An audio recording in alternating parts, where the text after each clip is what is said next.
जी हां, तो आज शाम 7 बजे का वक्त मुकर्रर किया गया है। नेटो में फिनलैंड औपचारिक तौर पर होने जा रहा है शामिल, लेकिन इसके बाद क्या होगा, इसको लेकर सवाल है। पिछले साल 24 फरवरी को रूस ने यूक्रेन पर हमला बोला था। कारण था यूक्रेन के नेटो में शामिल होने की सुगबुगाहट। जरा सोचिए, नेटो में शामिल होने की चाहत भर से पुतिन ने यूक्रेन पर हमला बोल दिया। अब उससे बड़ी चुनौती पुतिन के सामने है। आज फिनलैंड आधिकारिक तौर पर नेटो में शामिल हो रहा है, तो क्या 4 घंटे बाद फिनलैंड पर हमला तय है? क्या फिनलैंड का हश्र भी यूक्रेन जैसा होने वाला है? क्या दुनिया के देश तीसरे वर्ल्ड वॉर की आग में जलने वाले हैं? ये कुछ ऐसे सवाल हैं जिसका जवाब सिर्फ पुतिन के पास है। आखिर पुतिन के दिल और दिमाग में चल क्या रहा है? अपने इस खास पेशकश में हम पूरी सिचुएशन आपके सामने रखने की करेंगे कोशिश। अब क्या होगा? उधर अमेरिका के पूर्व राष्ट्रपति ट्रंप ने पुतिन के फेवर में ऐसी बात कही है जिसके बाद अमेरिका में हड़कंप मचा हुआ है। राष्ट्रपति बाइडेन सोच में पड़ गए हैं। क्या है पूरी खबर, यह भी आपके सामने होगी, लेकिन पहले देखते हैं इस वक्त की बड़ी खबर।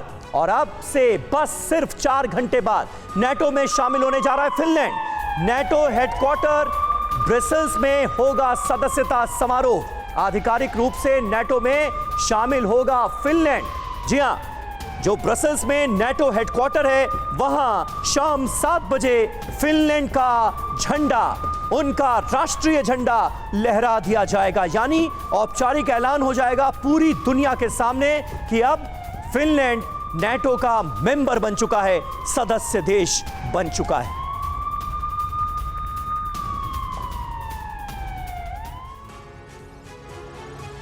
तो ये देखिए, नेटो में फिनलैंड, वर्ल्ड वॉर के 10 संकेत कैसे मिलते नजर आ रहे हैं। संकेत नंबर 1, रूस ने फिनलैंड पर एक्शन लेने की धमकी दी। दूसरा संकेत, फिनलैंड बॉर्डर पर रूस ने तैनाती बढ़ा दी है।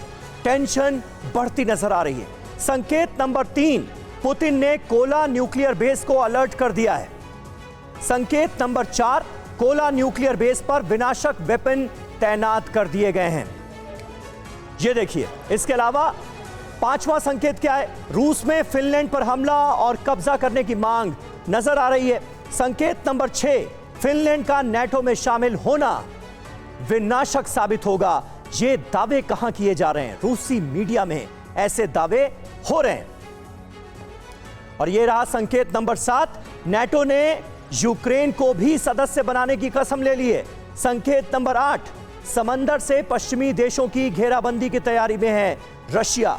संकेत नंबर 9, पैसिफिक फ्लीट में न्यूक्लियर सबमरीन तैनाती करेगा। संकेत नंबर 10, ब्लैक सी में भी रूस ने अपनी डिप्लॉयमेंट बढ़ा दी है। तो ये देखिए, नेटो में फिनलैंड शामिल हो रहा है और वर्ल्ड वॉर के कैसे 10 संकेत साफ तौर पर नजर आ रहे हैं। कैसे ये वॉर और ज्यादा इग्नाइट होती हुई नजर आ रही है। तो फिनलैंड अब से चंद घंटों बाद आधिकारिक रूप से नेटो का मेंबर होगा। इसका मतलब है कि चंद घंटों बाद रूस की सीमा पर नेटो फोर्स की तैनाती होगी। हालांकि पुतिन फिनलैंड को लेकर उतने चिंतित तो नहीं दिख रहे हैं, लेकिन रूस के अंदर जारी हलचल बता रही है कि इस बार फिनलैंड और रूस के बीच समर वॉर छिड़ सकती है। इस रिपोर्ट में देखिए, फिनलैंड की नेटो मेंबरशिप से महाविनाश कैसे फिक्स होता नजर आ रहा है। दुनिया के विनाश की शुरुआत होने का नया केंद्र फिनलैंड।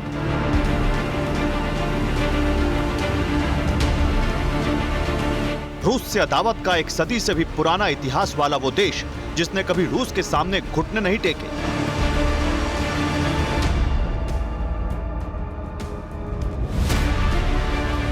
बल्कि इस देश का नेतृत्व करने वालों ने हमेशा रूस से मुकाबला करने के लिए अपने देश को मजबूत बनाया।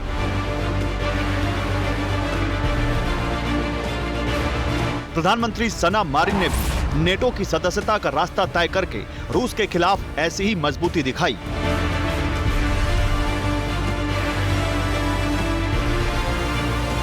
लेकिन इस बार रूस के खिलाफ उठाए गए इस कदम से महाविनाश फिक्स हो गया।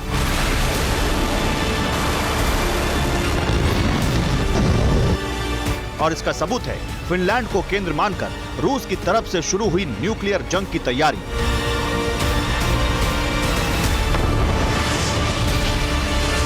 आखिर किसने किया रूस की न्यूक्लियर जंग की तैयारी का खुलासा और क्या होगा फिनलैंड को लेकर रूस का अगला कदम, इसे विस्तार से देखिए।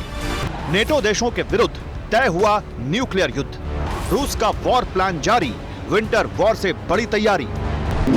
और प्लान यह है कि रूस सबसे पहले उस सीमा को सील करेगा जहां से नेटो की सेना रूस या उसके सहयोगी देशों में दाखिल हो सकती है, जिसमें सबसे पहला नाम है बेलारूस, जहां न्यूक्लियर वेपन्स की तैनाती का ऐलान पुतिन पहले ही कर चुके हैं। प्लान के तहत कहां होगी तैनाती, पहले इसे भी जान लीजिए। बेलारूस के साथ नेटो मेंबर पोलैंड 418 किलोमीटर सीमा साझा करता है।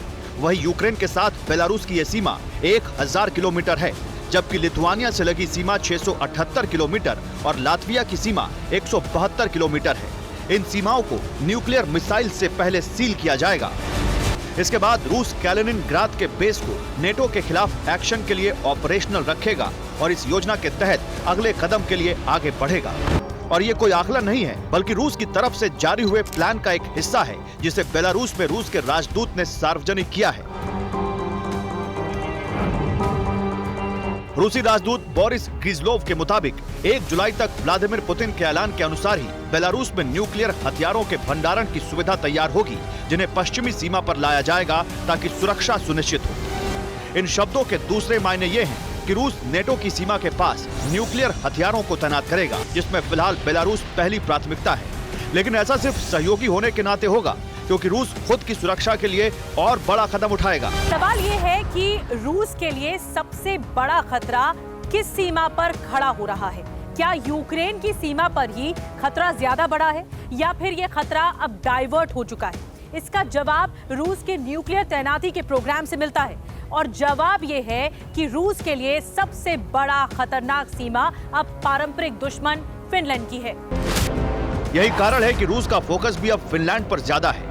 ऐसा इसलिए क्योंकि यूक्रेन के जिस कदम से रूस को खतरा महसूस हो रहा था, वो फिनलैंड उठा चुका है और उसमें फिनलैंड को कामयाबी भी हासिल हुई। नेटो की मेंबरशिप का रास्ता साफ होते ही रूस की एक सीमा से महाविनाश की शुरुआत के लिए मुनादी हो गई।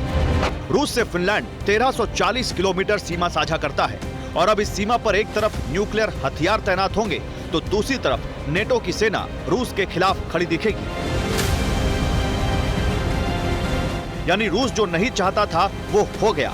लेकिन चौंकाने वाली बात यह है कि रूस ने अब तक यूक्रेन जैसा कोई एक्शन फिनलैंड के खिलाफ क्यों नहीं लिया।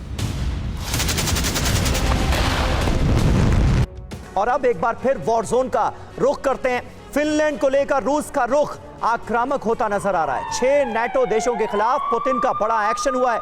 बाल्टिक सागर में रूसी वायुसेना का बड़ा युद्धाभ्यास शुरू हो गया है। बेरेंट सागर में भी रूसी नौसेना वॉर ड्रिल करती नजर आ रही है। रूसी सीमा से लगते 6 नेटो देशों पर रूस गर्म होता दिख रहा है।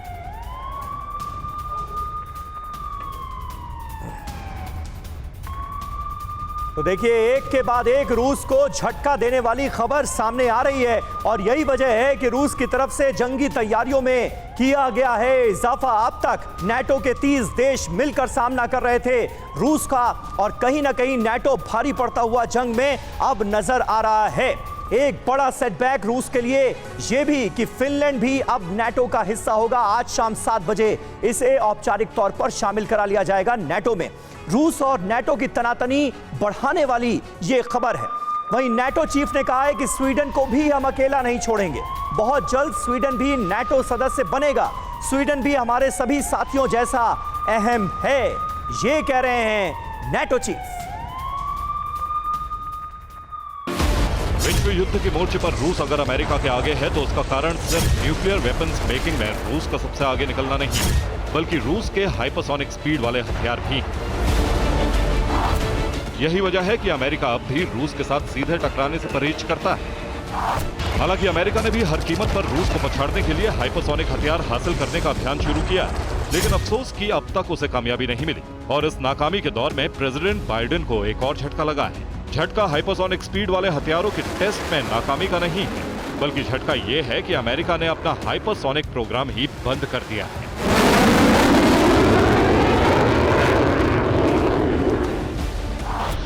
यानी रूस के हाइपरसोनिक हथियारों की टक्कर में कोई हथियार अमेरिका के पास नहीं, न बनाने का अब कोई प्रोग्राम। सिर्फ इतना ही नहीं, इस प्रोग्राम को बंद होने से अमेरिका के हाइपरसोनिक हथियारों को गिराने वाले एयर डिफेंस सिस्टम की उम्मीद भी टूट गई।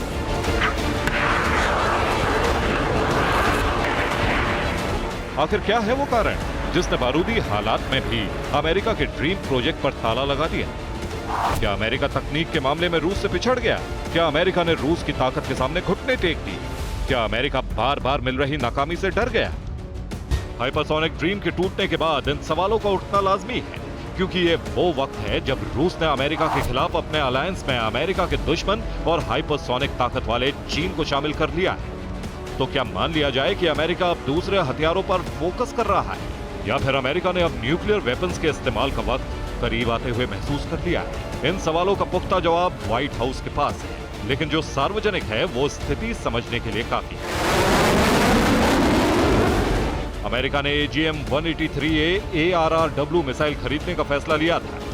इस मिसाइल की खरीद प्रोटोटाइप चरण की कामयाबी के बाद होनी थी, लेकिन ATM-183A ARRW का लेटेस्ट टेस्ट भी नाकाम हो गया। इस नाकामी के बाद अमेरिका ने लॉकहीड मार्टिन से डील कैंसिल कर दी और लॉकहीड मार्टिन ने भी इस हाइपरसोनिक प्रोजेक्ट को बंद कर दिया। लॉकहीड मार्टिन की टेस्ट सीरीज में ऐसा तीसरी बार हुआ है जब हाइपरसोनिक स्पीड हासिल करने में अमेरिका को नाकामी मिली है। सवाल यह है कि अमेरिका की दिलचस्पी AGM-183A ARRW मिसाइल में इतनी क्यों थी कि इसे नाकामी का लंबा सफर तय करने का मौका दिया गया? जवाब है लॉकहीड मार्टिन का भरोसा। AGM-183A ARRW एक लंबी दूरी की मिसाइल है। हाइपरसोनिक गति से उड़ान भरने के लिए इसे डिजाइन किया गया है। इसका निर्माण air to ground launching platform पर आधारित था। दावे के तहत इसकी रेंज 1600 किलोमीटर तक हो सकती थी और इस दूरी को मिसाइल 6.5 से 8 मैक्स स्पीड से तय कर सकती थी। लेकिन लॉकहीड मार्टिन के एक भी पैरामीटर पर मिसाइल सफल नहीं हो सकी। इसलिए अमेरिका ने इस हाइपरसोनिक मिसाइल के खरीद का प्रोग्राम कैंसिल किया, जिसके बाद लॉकहीड मार्टिन ने हाइपरसोनिक प्रोजेक्ट पर ताला लगा दिया। अलबत्ता अमेरिकन फोर्स की निगाह अब HACM यानी hypersonic attack cruise missile programme पर टिकी है, जिसका निर्माण कम खर्च पर लॉकहीड मार्टिन की प्रतिद्वंदी बोइंग और रैथियन कर रहे हैं। इस प्रोजेक्ट का नाम है USAF ARRW, लेकिन इस प्रोजेक्ट के कामयाब होने के बावजूद हासिल करने के लिए अमेरिका को 2027 तक इंतजार करना पड़ेगा। Bureau report, TV9 Bharatvarsh. और अब वो खबर जिसने पूरे अमेरिका में हलचल मचा कर रखी हुई है। पूर्व राष्ट्रपति डोनाल्ड ट्रंप की मैनहट्टन कोर्ट में आज पेशी होगी। पॉर्न स्टार मामले में लगे आरोप सुनाए जाएंगे डोनाल्ड ट्रंप को। कोर्ट में पेशी के लिए न्यूयॉर्क पहुंचे डोनाल्ड ट्रंप। पहली बार किसी पूर्व राष्ट्रपति पर क्रिमिनल चार्ज लगेंगे। ये इस वक्त की अहम खबर। सुनवाई के बाद फ्लोरिडा में प्रेस कॉन्फ्रेंस भी करेंगे डोनाल्ड ट्रंप।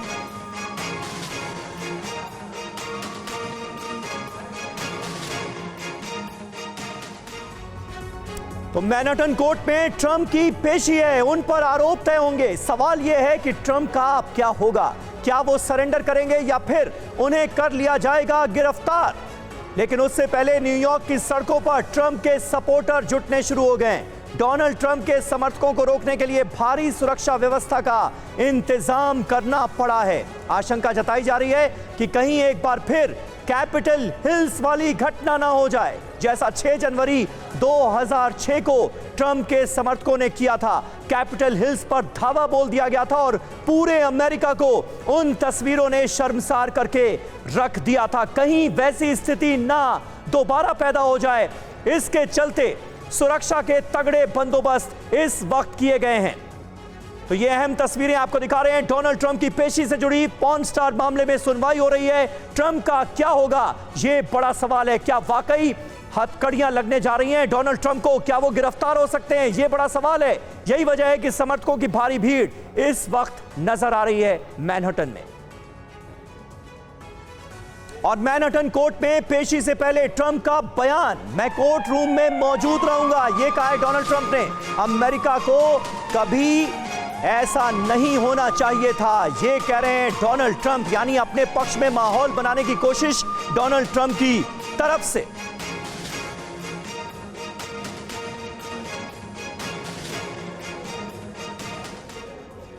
और आइए आपको बताते हैं कि ये पूरा मामला आखिर है क्या। ट्रंप की कैसे बढ़ी मुश्किल, 2016 में राष्ट्रपति बनने से ठीक पहले का दरअसल ये मामला है। पॉर्न स्टार स्टॉर्मी डैनियल्स को पैसे देकर उन्होंने चुप कराया, ये आरोप है। पैसे देकर अफेयर की खबरों को सार्वजनिक ना करने को कहा गया। ट्रंप ने चुप रहने के लिए पॉर्न स्टार को $1,30,000 दिए थे, ये रकम चुकाई गई थी। पॉर्न स्टार को पैसे देने का खुलासा 2018 में एक अखबार ने किया, जिसके आधार पर ट्रंप के खिलाफ क्रिमिनल केस चलाने का फैसला हुआ और अब अदालत की चौखट तक पहुंचना पड़ा है। डोनाल्ड ट्रंप को गिरफ्तारी की तलवार उनके ऊपर लटक रही है। मैनहट्टन कोर्ट में आखिर होगा क्या, ये आपको बताते हैं। सील बंद लिफाफे से निकालकर आरोप पढ़कर सुनाए जाएंगे और जब आरोप पढ़े जाएंगे कोर्टरूम में, उस वक्त डोनाल्ड ट्रंप भी वहां मौजूद होंगे। आरोपों के आधार पर पता चलेगा कि मामला किन अभियोगों पर चलेगा। डोनाल्ड ट्रंप से पूछा जाएगा कि वो खुद को कसूरवार समझते हैं या नहीं। कोर्ट में डोनाल्ड ट्रंप को बॉन्ड भी भरना पड़ सकता है। ट्रंप वादा करेंगे कि जब भी अदालत में बुलाया जाएगा वो कोर्ट में हाजिर होंगे।